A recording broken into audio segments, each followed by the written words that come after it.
This is where my musical journey started, with my harmonica when I was 15 years old. It's hard to put into words what an enormous game changer this was for me, especially because I was such a painfully shy, awkward kid. Not many friends, terrified of speaking in front of a crowd. A little better now. But suddenly I had a voice. Through music, I could speak, and people listened, and that was new. It's funny because up until then, I really had no clue I had any talent for music at all. But what I did have were a few simple but very important things that helped open the door for me. I had something I was intensely curious about. I had a safe space, my bedroom with my record player, where I could explore this new thing with no fear of judgment. And most importantly of all, no one told me I couldn't do it. That freedom was such a gift because it opened the way for me just to explore and see how much music I had inside of me, which was surprising, but really it shouldn't be so surprising because really our connection to music, all of us, is such a fundamental aspect of being human. And this connection is universal. Every culture on the planet, without exception, has a musical tradition. And we can trace this way back to prehistoric times. The first known musical instruments were found in a cave in Germany just in 2009. Flutes made out of bone, dating back 40,000 years. So they reconstructed one of these flutes, and it plays a pentatonic scale. It's a variation on the major scale that's still widely used in music all over the world today.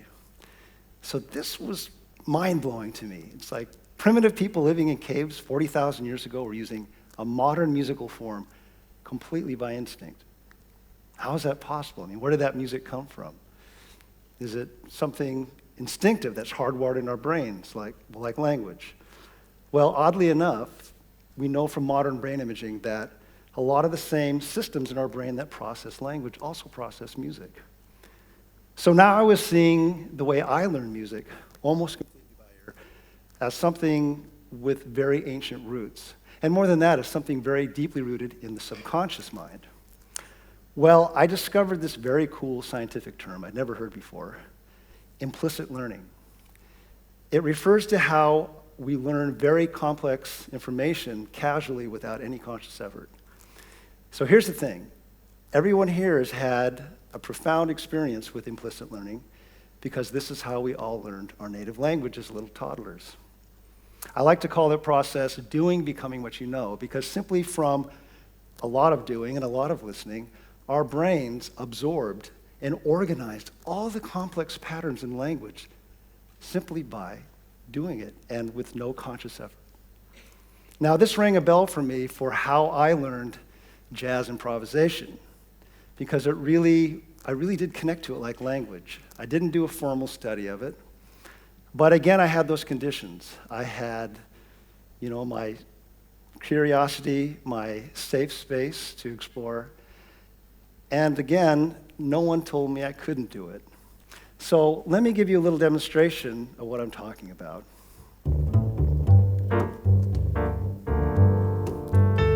So I was exploring this beautiful new language that I love the sound of, but I didn't understand it all. But little by little, I started to hear what to me were words that were standing out, like da da da. Nice. Oh, there's another one. Da da da. Da da da. Now, of course, I'm leaving out all the hours and days and weeks and months of feeling around in the dark to find the notes in those words. And not just the words, but also the little variations in how the words were pronounced. So, for instance, da da da could be da da da da da da.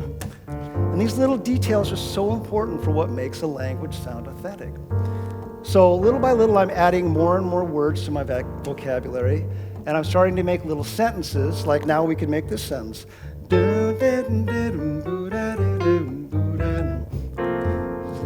So I'm adding more of these words to my vocabulary. No worries.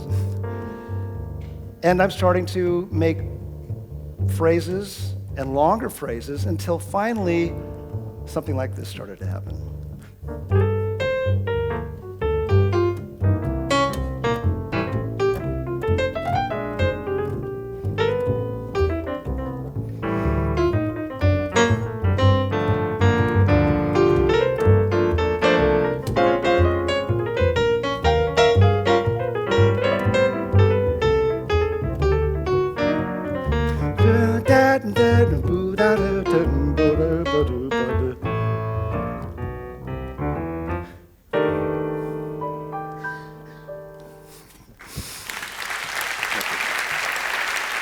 Thank you.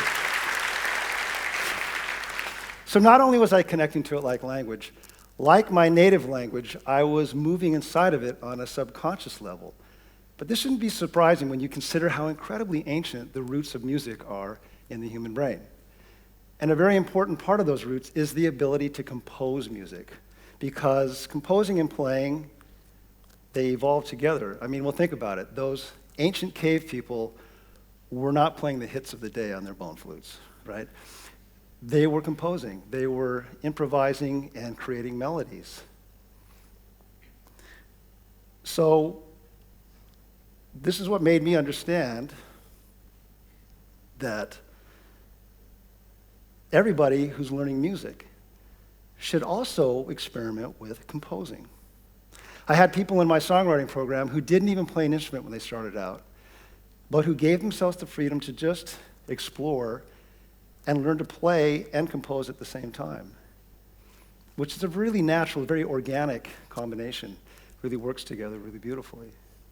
And it's got roots in the distant past. So the other thing that I really love is how music is so deeply intertwined in the daily lives of so many cultures around the world. For instance, there are African cultures where there's not even a word for music. It's just so deeply integrated into the environment all around them that they don't need to put it into this separate box. Of course, in Western culture, we love putting things in little separate boxes. It's just so tidy. Like so often with music education, we reduce music to technical terms and theoretical structures and teach it so very often almost like it was math. Well, strangely enough, one of my absolute favorite quotes about music comes from one of the greatest mathematicians of all time. This guy actually co-invented calculus along with Newton. His name was Gottfried Leibniz, great name. And he said, "Music is a mathematical exercise of the soul, unaware that it's counting."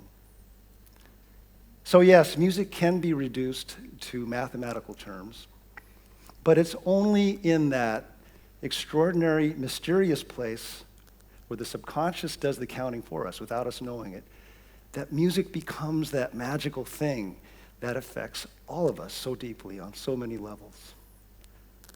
What I've learned on my musical journey is that I could trust my ears and my instincts to guide me to everything I ever needed to know for every musical situation I've been in. And so many amazing musicians I've known over the years, with no formal music education, following just this ancient instinct from our prehistoric ancestors, have traveled to every part of the world of music that it's possible to go. Though I should say there is one part of the music world that us self-taught musicians are very often excluded from, and that's classical music. This is why I decided I would close my talk by playing a classical piece on my harmonica, the Ave Maria by Gounod and Bach. And as if that wasn't reckless enough, I decided I would also create my own backing arrangement for a cello quartet. Something completely new for me. Why? Well, beyond my love of exploring new creative frontiers, nobody said I couldn't do it.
Thank you very much. Thanks so much.